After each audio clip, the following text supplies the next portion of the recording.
नमस्ते साथियों।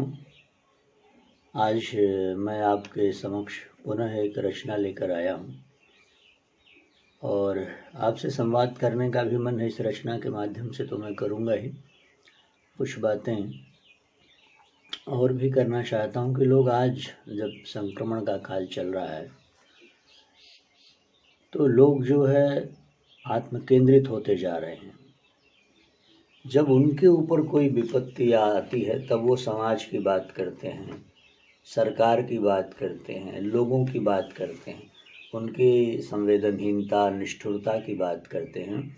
लेकिन वो ये नहीं देखते कि जब वो सक्षम होते हैं, अच्छी स्थिति में होते हैं, तब वो भी आत्मकेंद्रित होते हैं। जहाँ उनका लाभ नहीं होता वहाँ वो निष्ठुर हो जाते हैं, जहाँ लाभ है वो स्वार्थी हो जाते हैं, नहीं देखते किसी का हित हो रहा है।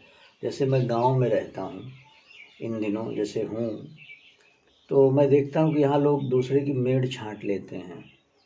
चक रोड माने, चक माने होता खेत, जो खेत के साथ चक, देखिए जो है एक शब्द है, ये हिंदी में अभी समाहित हो गया है। वैसे ही हिंदी का शब्द नहीं है, ये फारसी का शब्द है। और रोड जो अंग्रेजी का शब्द है, तो दोनों मिलके वह है चक रोड। जो चक माने आपके खेत के क्षेत्र के आसपास से जो राह गुजरती है वो चक रोड है, कच्चा मार्ग जो है खेतों तक जाने का। तो लोग क्या करते हैं, उस मार्ग को भी फावड़े से छांट लेते हैं। उनको लगता है कि 1 इंच या 2 इंच छांट लेंगे तो कम से कम मेरी खेती बढ़ जाएगी, गेहूं का एक वो पड़ ही जाएगा इसमें। तो शहरों का कहना ही क्या है।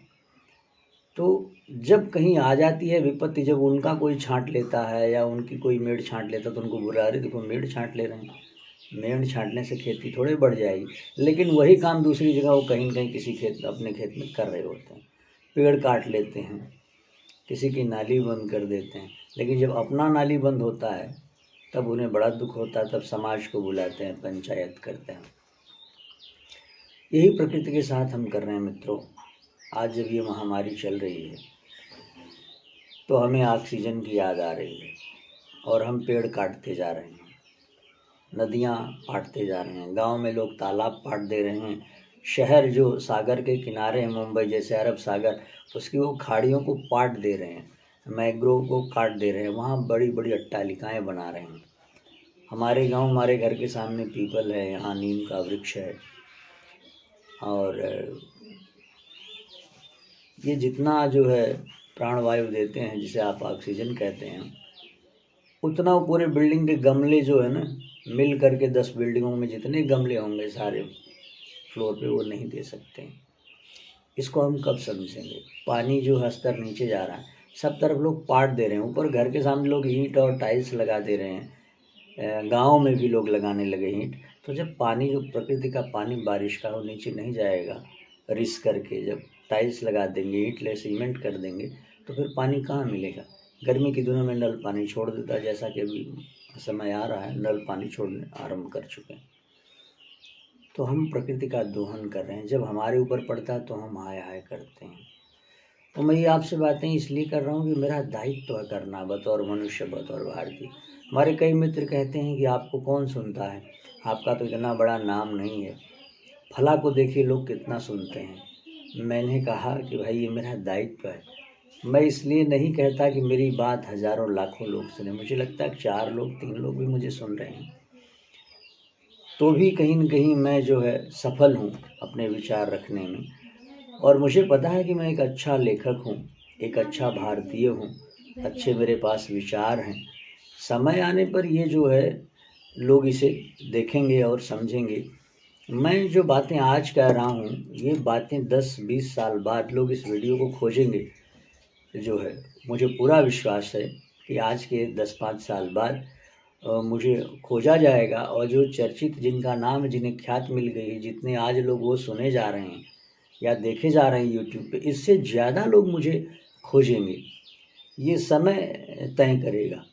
लेकिन मैं अपनी बात कहने से, अपने दायित्व से पीछे नहीं रह सकता। एक रचनाकार जो है, एक नागरिक के रूप में मैं पीछे नहीं रह सकता।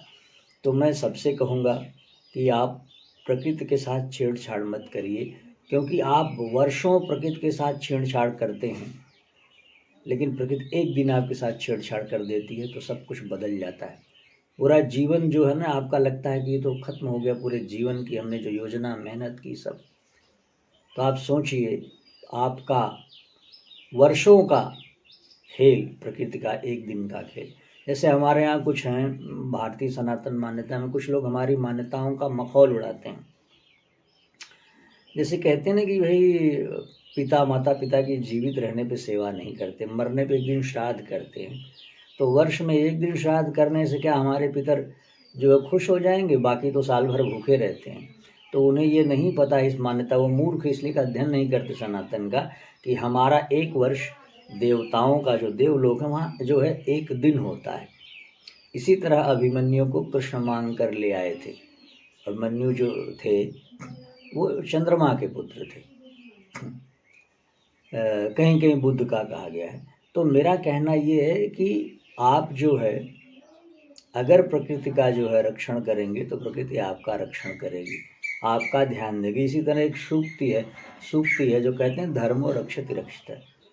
धर्म क्या है? प्रकृति ही धर्म है, क्योंकि हम बिना प्रकृति के नहीं जी सकते। क्या आप बिना पौधों के रह सकते हैं?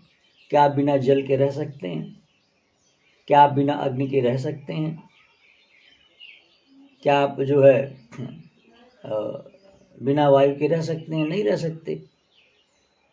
इसीलिए है छित जल पावक गगन समीर पंच तत्व या अधम शरीर या बना शरीर। तो जाकी रही भावना जैसी वाली बात है, चाहे आप अधम कहिए चाहे बना शरीर कहिए। तो हम अगर प्रकृति का रक्षण करेंगे तो प्रकृति हमारा रक्षण करेगी। इसी तरह धर्म कहता है धर्मो रक्षति रक्षिता। जो धर्म की रक्षा करता है धर्म उसकी रक्षा करता है। ये क्या है? यही आचरण है। सदाचरण के आचरण का पालन ही धर्म है। तो बतौर रचनाकार भी मेरा धर्म है कि मैं आपसे सिर्फ कविताएं न लिखूं, उन कविताओं को साझा करूं आपसे विचार। और मुझे विश्वास है कि जब भी यह वीडियो 10-5 साल बाद देखा जाएगा, जब मेरे बाल पक जाएंगे, मेरे चेहरे पे झुर्रियाँ आ जाएंगी, तब भी ये बात उतनी ही सच रहेगी। लोगों को लगेगा कि हाँ, हमने इसका मूल्यांकन विलम्ब से किया।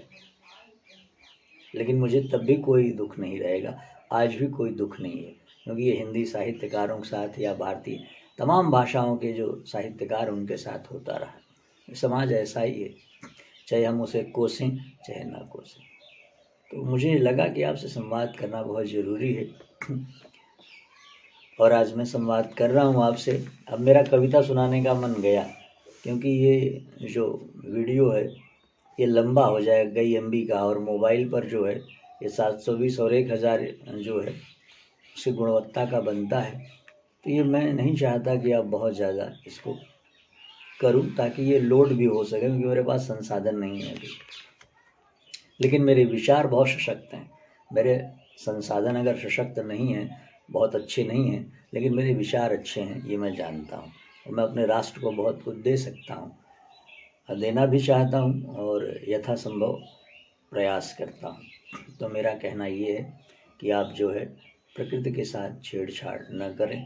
दूसरों को जो है उपदेश देना सहज है, उसको अपने जीवन में उतारिए। जैसे मुझे कई लोग कहते थे, जब मैं पश्चिमी सभ्यता की आलोचना करता था, तो लोग कहते थे कि आप क्या करते हैं।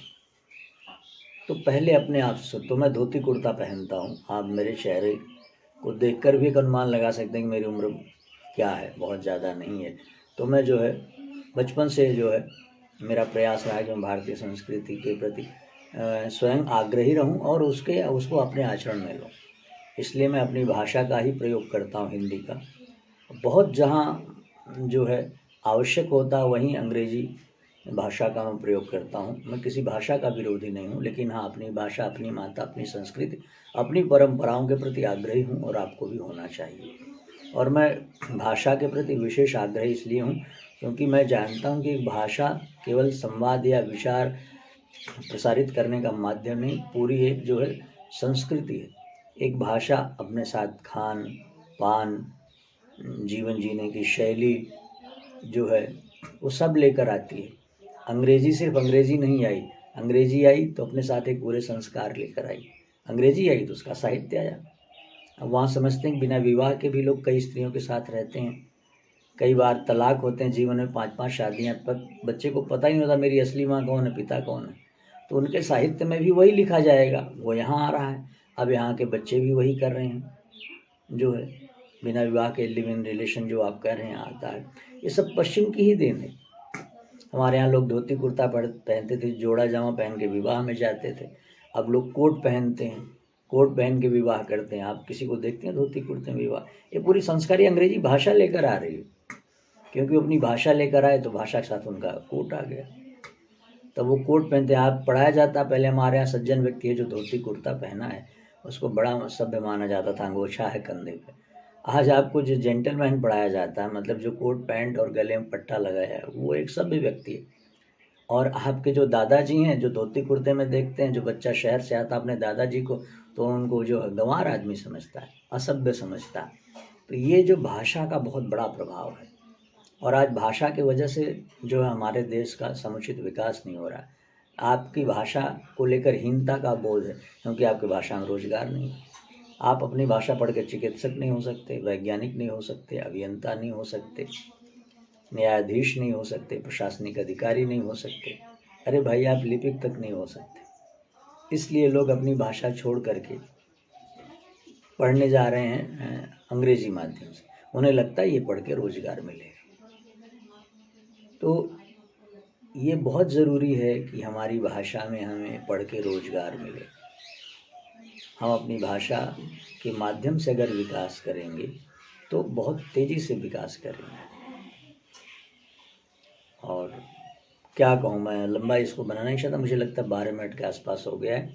तो बस आप जो है अपनी संस्कृति और अपने आसपास के वातावरण का ध्यान रखिए, उसे शुद्ध रखिए।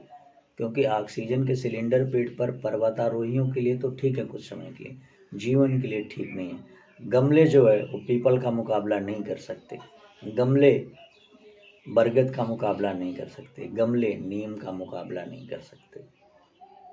तो बस और क्या कहूँ, ईश्वर आप सबका मंगल करें, आप सब स्वस्थ रहें, राष्ट्र के निर्माण में योगदान दें, और अपने जीवन के लिए, अपने पुरखों के लिए, आने वाली पीढ़ियों के लिए भी योगदान करें। नमस्ते।